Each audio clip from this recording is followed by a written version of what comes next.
Hello everyone. Welcome to edupediaworld.com. This is your video lecturer Vomika Soni, and in the current video lecture, I will explain you all about structure of heart. In my previous video lecture, I had already given a brief description about the structure of heart. In the current video lecture, I will further discuss about the same. So let's begin. First of all, I will discuss about blood vessels entering the heart. The first blood vessel is superior vena cava. It is also known as anterior vena cava or precaval.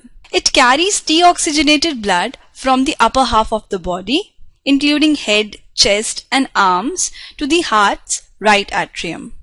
Then the next one is inferior vena cava. It is also called as posterior vena cava or postcaval. It carries the deoxygenated blood from the lower half of the body, including legs and abdomen, into the right atrium of the heart. So, superior vena cava carries deoxygenated blood from the upper half of the body, as well as inferior vena cava carries deoxygenated blood from the lower half of the body, and both of these blood vessels carry blood, that is deoxygenated blood, to the right atrium of heart. So this was all about the blood vessels entering the heart. Next I will explain about the blood vessels leaving the heart. First one is pulmonary artery.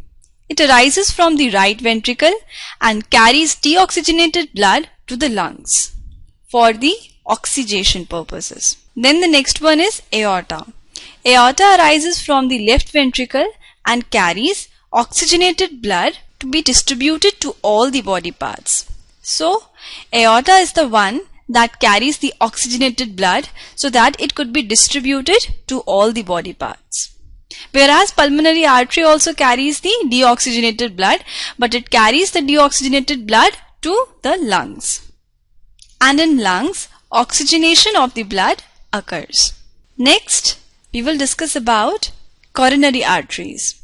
See, the two coronary arteries, right and left, arise from the base of the aorta to supply blood to the heart muscles. If due to any reason there is a blockage in coronary arteries, deadening of the corresponding area of the heart muscles occurs, causing myocardial infarction, commonly known as heart attack.